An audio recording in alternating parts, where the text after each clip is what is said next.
प्रज्ञा का अवतरण। यह समय कलयुग शुरू होने के पहले का है। मंच पर दैत्य गुरु शुक्राचार्य और कालनेमी राक्षस है। प्रणाम गुरुदेव। कल्याण ध्वज। कहो शिष्य, कैसे आना हुआ? गुरुदेव, हम सभी राक्षसों का राज्य खतरे में है।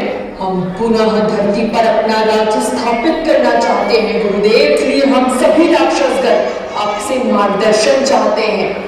अच्छा, ठीक है, जाओ सभी को बुला के लिया। थोड़ी देर में सभी राक्षस एकत्रित होकर गुरुदेव शुक्राचार्य के पास उपस्थित हो जाते हैं। आशीर्वाद मेरे प्यारे पुत्रों। कहो, क्या समस्या लेकर आए? गुरुदेव, जब मैं लंकापति रावण था तब तीनों लोगों में मेरा ही राज था। क्या नर, क्या किन्नर, क्या देवता सब मुझसे डरते थे, परंतु विष्णु ने राम के रूप में आकर मेरा वध कर दिया। गुरुदेव, मुझे बदला लेना है, मुझे बदला लेना है गुरुदेव। गुरुदेव, मैं मथुरा नरेश कंस। जब मथुरा में मेरा राज था तो मेरे राज में मेरी रानियां दूध से नहाया करती थी। धन ऐश्वर्य की कोई कमी नहीं थी। लेकिन छलिया विष्णु ने कृष्ण के अवतार में आकर मेरा वध कर दिया। मैं आज तक बदले की आग में जल रहा हूँ गुरुदेव, आज तक। गुरुदेव, मैं राक्षस राज हिरण्याक्ष। गुरुदेव, मैंने अपने समय में धरती की सारी संपत्ति इकट्ठी कर एक गुप्त स्थान पर छुपा दी थी। लेकिन विष्णु ने बड़ा अवतार लेकर मेरा वध किया और मेरी संपत्ति छीन ली। गुरुदेव, मुझे मेरी संपत्ति वापस चाहिए। गुरुदेव, मुझे मेरी संपत्ति वापस चाहिए। गुरुदेव, मैं भस्मासुर। आपको पता है, भगवान शंकर ने मुझे वरदान दिया था कि मैं जिसके भी सिर पर हाथ रखूं वह भस्म हो जाए। तब सब मुझसे डर के भागते थे। लेकिन छलिया विष्णु ने मोहिनी का रूप लेकर चालाकी से मेरा हाथ मेरे सिर पर रखवा लिया और मैं भस्म हो गया था। मैं भी बदले की आग में जल रहा हूँ गुरुदेव, मैं भी जल रहा हूँ। मैं सुर्पनखा गुरुदेव। लक्ष्मण ने मेरी नाक काटकर मुझे सबके सम्मुख लज्जित किया था। मैं भी अपने अपमान का बदला लूंगी गुरुदेव। गुरुदेव, मैं दुर्योधन। आपको तो पता है, मैंने पांडवों को 1 इंच जमीन से वंचित रखा, लक्ष्य गृह में आग लगवाई। शकुनी द्वारा छल से द्वितीय पांडवों को कहीं का नहीं रखा। लेकिन कृष्ण ने हमारे वंश का नाश कर दिया। हमें बदला लेना है गुरुदेव, हमें बदला लेना है। हाँ गुरुदेव, हाँ। मैं दुशासन 10,000 हाथियों का वध होने के बाद भी मैं द्रौपदी का चिरहरण नहीं कर सका। उस कृष्ण के कारण मैं साड़ी खींचते खींचते थक गया। मैं धरती पर जाकर अपनी इच्छा पूरी करना चाहता हूँ गुरुदेव, अपनी इच्छा पूरी करना चाहता हूँ। हम सब धरती पर जाकर अपनी इच्छा पूरी करना चाहते हैं। हमारी इच्छा पूरी करें गुरुदेव, हमारा साम्राज्य पुनः स्थापित हो, ऐसा आशीर्वाद हमें दे गुरुदेव। मैंने तुम सबकी बात ध्यान से सुनी वत्स, और तुम्हारी इच्छा जरूर पूरी होगी। ऐसा उपाय है मेरे पास। वह क्या है गुरुदेव, जल्दी बताएं। देखो वत्स, पहले तुम अलग अलग समय में जाते थे और विष्णु रूप बदल बदल कर तुम्हारा संहार कर देता था। लेकिन अब इस बार तुम सब एक साथ जाओगे, और वह भी सूक्ष्म शरीर धारण करके। सूक्ष्म शरीर धारण करके? हम कुछ समझे नहीं गुरुदेव, कृपया मार्गदर्शन करें। सुनो, धरती पर मनुष्य जो प्रगति कर रहा है वह अपनी बुद्धि के बल पर करता है। यह बुद्धि 2 प्रकार की होती है। सद्बुद्धि से सृजन और उन्नति होती है, और दुर्बुद्धि से विनाश और पतन होता है। इसलिए अब राक्षस गणों, अब आपको मनुष्य के सूक्ष्म शरीर यानी मन पर दुर्बुद्धि के रूप में सवार हो जाना है, और इस प्रकार सारी धरती पर तुम्हारा राज्य स्थापित हो जाएगा।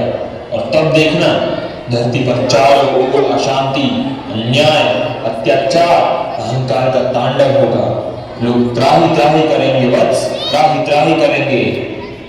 अब सुनो रावण, तुम पाखंडी धर्माचार्य बनकर धर्म को धंधा बना दो, तब लोग कर्मकांड और आडंबरों को सब कुछ मानेंगे, और तब त्याग, सत्कर्मों को, दान को भूल जाए ऐसा भ्रम फैला दो रावण, ऐसा भ्रम फैला दो।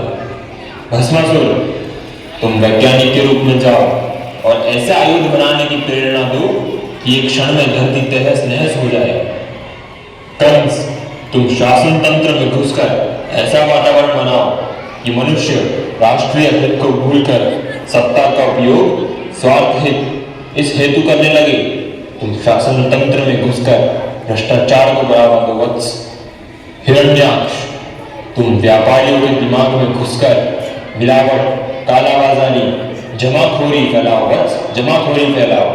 लोगों को पैसे के अलावा कुछ दिखाई न दे, बस रात दिन पैसा पैसा। शूर्पणखा, तुम गंदे गीत, संगीत, कला, साहित्य, टेलीविजन और मोबाइल के माध्यम से नर और खासकर के नारियों को रमणी, कामिनी और भोग्या दासी बना दो। दुर्योधन, तुम सब लोगों में लोभ, लालच एवं अहंकार का साम्राज्य निर्मित करो ताकि भाई भाई का हक छीने, भाई भाई का शत्रु बन जाए, घर घर में कलह मचा दो। दुशासन, तुम युवकों के मन पर सवार होकर उनके मन में नारियों को अपमानित करने की ललक पैदा कर दो। बस सारे समाज का पतन सुनिश्चित समझो वत्स, सुनिश्चित समझो। जाओ, मेरा आशीर्वाद तुम्हारे साथ है। धन्यवाद गुरुदेव। अब कलयुग में रावण धर्माचारी के रूप में, कंस भ्रष्टाचारी के रूप में, हिरण्याक्ष पूंजीपति के रूप में, शूर्पणखा मॉडर्न गर्ल के रूप में, भस्मासुर वैज्ञानिक के रूप में, दुर्योधन स्वार्थी व्यक्ति बन गए। पहचाना मुझे? मैं रावण हूं। मैंने धर्म को पाखंड बना दिया। धर्म की जगह आज मैंने मनुष्य को अंधविश्वास, टोना टोटका, भाग्यवाद और न जाने किस किस में उलझा दिया। मैं हिरण्याक्ष, मुझे तो पैसा कमाना है और बैंक में, दीवार में, बिस्तर के अंदर दबा के रखना है। मुझे पहचाना? मैं शूर्पणखा। मैंने टीवी और मोबाइल के माध्यम से कन्या और नारियों के मन और मस्तिष्क पर पाश्चात्य संस्कृति और फैशन परस्ती का ऐसा जाल फैला दिया है कि उनके लिए इससे निकलना नामुमकिन है। कन्या और नारियों के नैतिक पतन का कारण मैं ही तो हूँ, शूर्पणखा। मैं भस्मासुर। मेरी ही प्रेरणा से आज विज्ञान सृजन के बजाय विध्वंस की ओर अग्रसर है। एटम बम, मिसाइल और न जाने कौन कौन से घातक रसायन ने सृष्टि के विनाश की योजना बना रखी है। वह दुर्योधन, भाई भाई के बीच कलह, क्लेश, शत्रुता का महाभारत मैं ही तरसता हूँ। नारी पर हो रहे अन्याय, अत्याचार, शोषण, अपमान और तिरस्कार का कारण मैं ही तो हूँ, दुशासन। तुम्हें अपना काम करना है तो मुझे रिश्वत देना होगा, क्योंकि मैं आज का नेता हूँ। हाँ, मैं कंस। मैंने सारे प्रशासन को स्वार्थ में लोलुप कर लिया है। लोग मुझे चुन के देते हैं और फिर मैं 5 साल राज करता हूँ। राज। तभी एक सज्जन व्यक्ति का आगमन। समाज में यदि कुछ लोग अनीति, अन्याय और अत्याचार करें तो उन्हें खत्म करके समस्या का हल ढूंढा जा सकता है, परंतु दुर्बुद्धि और दुष्टता यदि दुष्प्रवृत्तियों का रूप धारण करके जन जन के मस्तिष्क में घुस पड़े और मनुष्य की चिंतन को ही विकृत कर दे तो क्या करे भगवान? कैसे होगा कल्याण?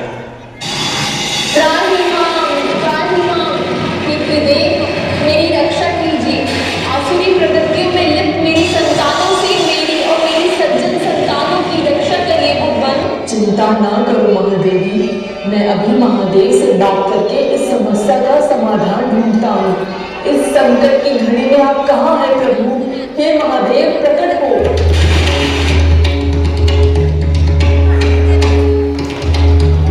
मैं सदैव आपके साथ हूँ सृष्टिकर्ता ब्रह्मदेव, लेकिन हमारे कर्तव्य निर्धारित है। ब्रह्मदेव, आदि शक्ति ने आपको सृष्टि का जन्मदाता और मुझे संपूर्णकर्ता बनाया है, लेकिन पालन करता तो श्री विष्णु है। अतः हमें सभी को मिलकर अब श्री विष्णु का आवाहन करना।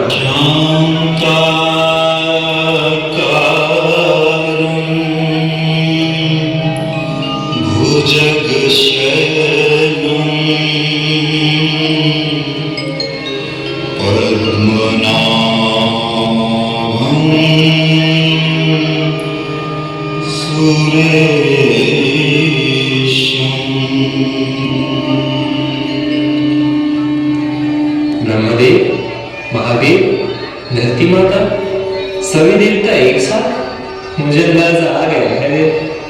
लेकिन इस समस्या का समाधान तो इस बार मेरे पास भी नहीं है।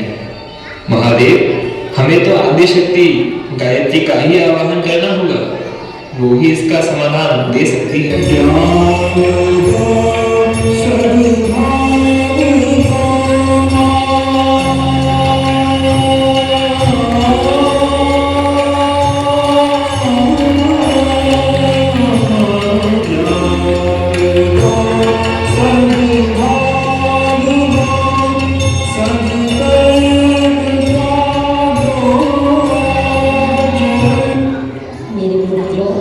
वर्तमान समय की युग की समस्या के निवारण के लिए तो विचारपति अभियान छेड़ना होगा, जिसमें संत साहित्य का स्वाध्याय करना होगा और सख्त आंदोलन चलाने होंगे।